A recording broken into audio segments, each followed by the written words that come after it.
ও hello, আমার গায়ের সামনে থেকে আঞ্জুমান তুই? হ্যাঁ আমি। আরে আঞ্জুমান, উনি কে? ওনাকে তুমি চিনো নাকি? হ্যাঁ খুব ভালো করেই চিনি, কলেজে একসাথে পড়ালেখা করতাম। তো তুই এখানে কি করছিস? আমি আমি তো আমার হাজবেন্ডের জন্য ওয়েট করতেছি। তো তোর হাজবেন্ড কি বাসে আসতেছে নাকি অটোতে? না না, তেমন কিছু না। হয়েছে হয়েছে, থাক, আর কিছু বলতে হবে না। এখন তুই খুব ভালো করে একটা মিথ্যা কথা বলবি যে আমার হাজবেন্ডের গাড়ি আছে, আর আমি তো খুব ভালো করেই জানি তোর হাজবেন্ডের গাড়ি তো দূরে থাক, একটা অটোও নেই। আমি কেন মিথ্যা কথা বলবো বলতো আমাকে? তুই না আগে আমার গাড়ির সামনে থেকে সর, কারণ আমার এত দামি গাড়িতে যদি স্ক্র্যাচ পড়ে যায় আমি তো তোর কাছ থেকে টাকাও নিতে পারবো না, কারণ তোর কাছে তো কোনো টাকাও নেই। আঞ্জুমান, তুই কিভাবে কথা বলতেছিস আমার সাথে? আচ্ছা যাই হোক, এসব কথা বাদ দে। তুই নতুন গাড়ি নিয়েছিস, congratulations. Thanks, but sorry for you, কারণ তুই এত দামি গাড়ি তো জীবনের চোখে দেখিসনি, আর তোর কাছে এত টাকাও নেই যে তুই এরকম একটা গাড়ি কিনতে পারবি। কারণ এই গাড়িটার প্রাইস হচ্ছে 25 লক্ষ টাকা, যে টাকা কিনা তুই বাপের জন্মেও চোখে দেখিসনি। By the way, meet my boyfriend Sunny. আর জানিস এই 25 লক্ষ টাকা দামের গাড়িটা না ওই আমাকে গিফট করেছে। আর তুই তো এরকম গাড়ি শুধুমাত্র স্বপ্নেই দেখতে পারবি। হ্যাঁ, গাড়ি তো তোর অনেক সুন্দর।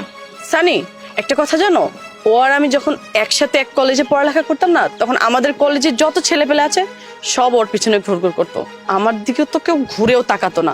সবাই কি বলতো জানো, এই যে দেখো মোনার ড্রেসিং সেন্স, দেখো মোনার আইস, মোনার হেয়ার স্টাইল। আর এখন দেখো না কি অবস্থা, একটা নর্মাল একটা শাড়ি পরে রাস্তার মধ্যে দাঁড়িয়ে আছে। আচ্ছা, কলেজ লাইফে তো খুব বড় বড় কথা বলতি। ও কি বলতো জানো, ও বলতো কি আমি যাকে বিয়ে করব সে লাখে একজন হবে। তাই এখন তো দেখেই বোঝা যাচ্ছে সে কত লাখে একজনকে পেয়েছে।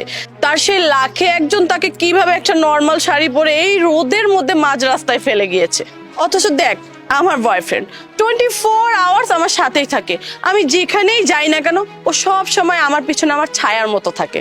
ও জানিস আমাকে অনেক বেশি ভালোবাসে। আমি কেন ভালোবাসা নিয়ে কথা বলবো বল? ভালোবাসা নিয়ে কথা বলো তো তারা, যাদের আসলে ভালোবাসা থাকে না। আর যাদের জীবনে ভালোবাসা থাকে তাদের না ভালোবাসা নিয়ে কথা বলতে হয় না, কারণ ভালোবাসা এমনিতেই প্রকাশ পায়। আর আমার হাজবেন্ড তো আমাকে অনেক ভালোবাসে, ওই যে বললাম অনেক যত্ন করে, আমার অনেক দেখাশোনা করে। আমি আমার হাজবেন্ডকে পেয়ে অনেক খুশি। আমি তো এখানে আমার হাজবেন্ডের জন্যই ওয়েট করতেছিলাম। হয়েছে হয়েছে মনে, আর বড় বড় লেকচার দিতে হবে না। তোর মতন গরিবরা না এই বড় বড় কথাই বলতে পারে, কারণ তোদের কাছে তো পয়সা নেই, টাকা নেই, তো তোরা আর কি বলবি, এই বড় বড় কথাই তো বলবি। এখন ভাষণ দিবি যে ভালোবাসা দিয়ে এটা হয় ওটা হয়।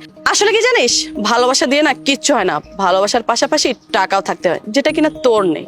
আরে আঞ্জুমান, বাদ দাও তো। ওর স্বামী প্রতিদিন কয় টাকা ইনকাম করে? বড় জোর 2-4-500 টাকা। আর আমাকে দেখো, আমি প্রতিদিন 20,000 টাকা ইনকাম করি। এটা ওরা কি জানবে বলো? বাহ, দারুণ তো। তার মানে তোদের তো অনেক ইনকাম, আর তোরা দুজন একসাথে আছিস, একসাথে অনেক হাসি খুশি আছিস। তাই আমি কি সাজেস্ট করি জানিস, তুই বিয়ে করে ফেল, তাহলেই ভালো। যেহেতু তোরা একসাথে আছিস, তোরা অনেক ভালো আছিস। আর তুই তো আমার ব্যাপারে জানতি, কলেজে থাকাকালীন আমার কোনো বয়ফ্রেন্ড ছিল না। আমি আসলে নিজে থেকে কোনো বয়ফ্রেন্ড করিনি, বিকজ আমি রিলেশনশিপ পছন্দ করতাম না। আমি তো ডিরেক্টলি বিয়ে করে ফেলেছি। তাই আমি বলি কি, তোরাও এক কাজ কর, বিয়ে করে ফেল, ভালো হবে।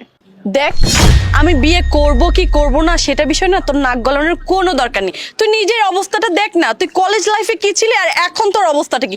কলেজ লাইফে তোর ফিগার দেখলে না সব ছেলে ক্রাশ খেত, আর এখন দেখ, এখন যদি ওই ছেলেগুলো তোকে দেখে না উল্টো পায়ে দৌড় দিবে, বুঝতে পেরেছিস?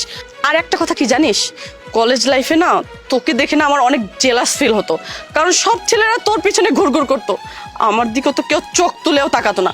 বাট একটা কথা কি জানিস, এখন তোকে দেখে না আমার মনটার ভিতর অনেক শান্তি লাগতেছে। আরে আঞ্জুমান, তুমি কি বলছো সব? হ্যাঁ, তুমি কোথায় আর ওরা কোথায় বলো? কি বললি তুই? কলেজে থাকা অবস্থায় তুই আমাকে জেলাস করতি? ভালোই হয়েছে রে, আজকে অন্তত তো জেনে নিলাম যে তুই আমাকে জেলাস করতি।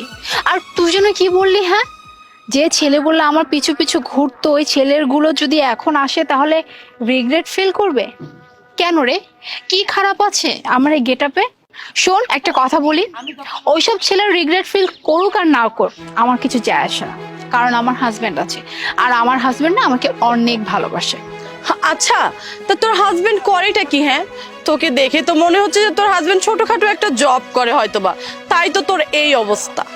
আচ্ছা, তোর হাজবেন্ড করেটা কি? হ্যাঁ শুনি, তোকে দেখে যা মনে হচ্ছে তোর হাজবেন্ড হয়তো ছোটখাটো একটা জব করে যেখানে কিনা 10,000 অথবা 15,000 টাকা বেতন পায়, আর আমার বয়ফ্রেন্ড জানিস পার ডে 1 লক্ষ টাকা ইনকাম করে।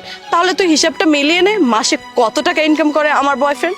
আর একটা কথা কি জানিস, এই যে গাড়িটা দেখছিস না, এরকম আরো একটা গাড়ি আমরা এই মাসেই কিনবো।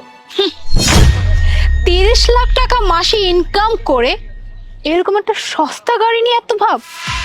অবশ্য কিছুক্ষণ আগে না আমার খারাপ লেগেছিল যে তুই আমার কলেজে থাকাকালীন আমাকে নিয়ে অনেক জেলাস করতি, কিন্তু এখন কি মনে হচ্ছে জানিস, এখন মনে হচ্ছে তুই যদি ওই সময় জেলাস না করে তুই যদি নিজে পড়াশোনা ঠিকঠাক মতো করতি, নিজের পায়ে নিজে দাঁড়াতি, তাহলে তুই আজকে একজন ওয়েল এস্টাবলিশ হতি, নিজের টাকায় নিজে চলতি, নাকি এরকম বয়ফ্রেন্ডের টাকা চলতে হতো না খেতে হতো। আর কিছুক্ষণ আগে যেন কি বলছিলি, হ্যাঁ আমি এরকম শাড়ি কেন পরছি, সস্তা একটা শাড়ি, আমার গেট আপ কেমন হয়ে গেছে, এখানে খারাপের কি আছে? আমি শাড়ি পরেছি, হ্যাঁ, আর শাড়ি হলো আমাদের দেশের একটা সংস্কৃতির পোশাক। কি মনে করেছিস এরকম ওয়েস্টার্ন আউটফিট পরলে, শর্টস ড্রেস পরলে খুব আপডেট হওয়া যায় না? খুব ভালো লাগে দেখতে। আর এরকম শাড়ি পরলে খুব সস্তা দেখায়, খুব লো কোয়ালিটি দেখায়, কোনো মূল্য থাকে না, তাই না? ও প্লিজ, মুখটা না এখন একটু বন্ধ কর, বুঝতে পেরেছিস? সংস্কৃতির নাম করে না এত বড় বড় লেকচার দিতে হবে না। তোর হাজবেন্ড তোকে এইভাবে রেখেছে বিধায় তুই এভাবে চলছিস। আমি কোনো বাহানা বানাচ্ছি না, বাহানা বানানোর কোনো প্রয়োজনই নাই। কেন জানিস? কারণ আমার হাজবেন্ড এমন একজন মানুষ আজ অব্দি কোনো কিছুতে না আমাকে বাধা দেয় নাই। সে সবসময় বলেছে তোমার যা কিছু পছন্দ হয় তুমি পড়ো, আমার দিক থেকে কোনো অবজেকশন নাই। শুধু আমার হাজবেন্ড কেন, তুই জানিস আমার শাশুড়ি পর্যন্ত এই কথা বলেছে তুমি যে ড্রেস পরতে পছন্দ করো তুমি সেই ড্রেস পরো, আমাদের ফ্যামিলি থেকে এই নিয়ে কোনো অবজেকশন নেই। তোমার কমফোর্ট জোন আগে। ওই যে কমফোর্ট জোন, তো খুব ভালো করে জানিস যে আমি সব সময়ের জন্য না এরকম সিম্পলি ড্রেস আপ পরতে পছন্দ করতাম। আমি নিজে শাড়িতে অনেক কমফোর্ট ফিল করি, দ্যাটস ওয়াই আমি এরকম শাড়ি পরি। এই বলে না যে আমার হাজবেন্ড আমাকে না করে, আমার হাজবেন্ডের টাকা নাই তাই আমি এরকম শর্ট শর্ট ড্রেস পরতে পারি না, এমন কিছু না। ও আচ্ছা, তাই বুঝি? তা তোদের ওখানে বুঝি এরকম একটা ফ্যামিলিকে যে কিনা 20 থেকে 40,000 টাকা ইনকাম করে, তাও আবার মাসে, তাদেরকে অনেক বড়লোক বলা হয়? মোনা চলো তাহলে। আপনি কে? আরে তুমি এসব কি বলছো? তুমি স্যারকে চেনো না? স্যার তো হচ্ছে আমাদের এএসপি। আমি ওর হাজবেন্ড। কি বললে? এসপি? এসপি মানে? হ্যাঁ আঞ্জুমান, তুই ঠিকই শুনেছিস, আমার হাজবেন্ড একজন এএসপি। আর শুধু আমার হাজবেন্ড কেন, আমার শ্বশুরের না এক্সপোর্ট ইম্পোর্টের বিজনেস আছে। আর তুই কি যেন বললি তোর গাড়ির দামও 30 লাখ টাকা। আঞ্জুমান, এইরকম গাড়ি না গ্যারেজে না পড়ে আছে, এর থেকেও দামি দামি গাড়ি, কিন্তু না কখনো তোর মতো এরকম অহংকার করি নাই। তুই আসলে আগেও যেমন ছিলি এখনো তেমনই আছিস। তুই অলওয়েজ না টাকার পিছনে দৌড়াচ্ছিস, তোর কাছে টাকাটা অনেক ইম্পর্টেন্ট, ভালোবাসা না। কিন্তু দেখ, টাকা তোর কাছেও আছে, টাকা আমার কাছেও আছে, কিন্তু আমার কাছে শুধু টাকা না, আমার কাছে সম্পর্কটাও আছে। তুই যে এত টাকা টাকা করছিস না, টাকা দিয়ে কিছুই হবে না। একটা ভালো সম্পর্ক থাকলে না জীবনটাই বদলে যায়। তাই এখনো সময় আছে, নিজেকে বদলানোর চেষ্টা কর। টাকা তো অনেক কামানো যাবে, কিন্তু সম্পর্ক যদি না কামাতে পারিস না, কোনোদিনও সুখী হতে পারবে না। মোনা, অ্যাকচুয়ালি আমি এক্সট্রিমলি সরি। আমি না বুঝতে পারিনি আমি কি থেকে কি বলে ফেলেছি। তুই তো আমার ফ্রেন্ড ছিলি, তাই না?